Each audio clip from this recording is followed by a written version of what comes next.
breathtaking in a mesmerizing performance. Two-thirds of the Triple Crown in the books, and it's time for another edition of American Pharoah Confidential, Paulie, as we head into the final 2 weeks, well, 2 weeks from Saturday, as American Pharoah bids to become the first Triple Crown winner since a firm back in 1978. So let's get right to it here. As far as social media goes, let's go American Pharoah. Here we go.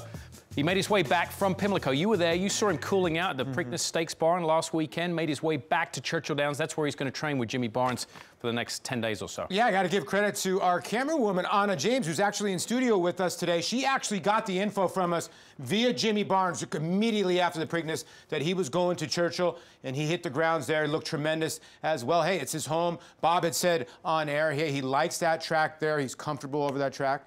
So that's what he'll be for the next week to 2 weeks or so. It makes sense there. Jimmy Barnes, of course, long-time assistant. Other news with American Pharoah. How about, well, he lands in Churchill with his loyal assistant. We got more tweets this is about cool that. Right here. This one, yeah. New name sign on Bob Baffert's barn at Churchill. Look at that. They've already added American Pharoah to his previous Derby winners. War Emblem, Real Quiet, and Silver Charm as well. I'd like to have that sign just hanging up. I think a lot of people that are probably here, or guys, would probably like to have that sign hanging up in one of their man caves or not, but really, really cool sign there. Let's go to the next tweet. This was some news that broke late last night. Darren Ravel of ESPN and ABC, he's their sports business reporter. He was the first to grab onto this, although we'd heard rumors about it before the Kentucky Derby. I'd heard that maybe his breeding rights have been sold at Churchill before the Derby, but it's now official. He's going to be heading to Ashford Stud. That's Kummel's operation here in the U.S., apparently sold by Zayed Stables, the breeding rights. Now, as far as racing, Paulie, the horse is going to stay in Ahmed Zayed Silks, and he's going to have control of the racing interests through the end of the year. Yeah, from what we understand, the horse will be done racing at the end of his 3-year-old season. Does not mean the Belmont Stakes will be his last race also, so he still have the Breeders' Cup or whatever is after. So hopefully, if he moves forward, all of us at TVG rooting for American Pharoah to get that Triple Crown. We will see him race till the end of the year. Then obviously he will stand stud. Yeah, moving on. What about this from the weekend? You were there.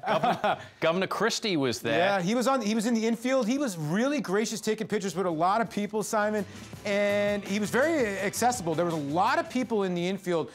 Sean Merriman, an ex-player with the San Diego Chargers, went to the University of Maryland. He was there with Steven Jackson, who seems to be a fixture as well. And Governor Christie again with Justin Zayed soaking up all the American Pharoah he can get in the winner's circle. Yeah, there he is, and he was also there with the governor of Maryland as well. So Justin Zayed enjoying the afternoon, a wet afternoon, I might say. Yeah, right? Yeah.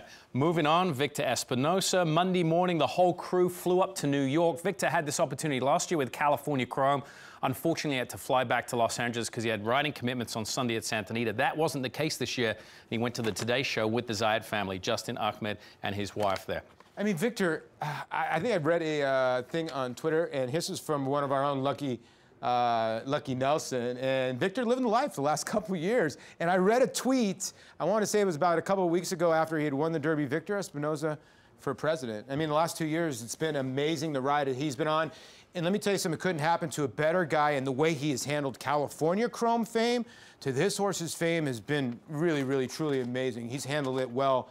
I mean, even last year, through the loss of the Belmont, now he's got another shot again, 3 times. War Emblem, California Chrome, and I know it's hindsight because of California Chrome, this is his best shot. I think it is his best shot, an experience that is going to bear well for him over the next 3 weeks. The media demands on not only Bob Baffert and the Zayed family and Espinosa are going to be unprecedented over the next couple of weeks here with all the social media. And that wraps up another edition of American Pharoah Confidential.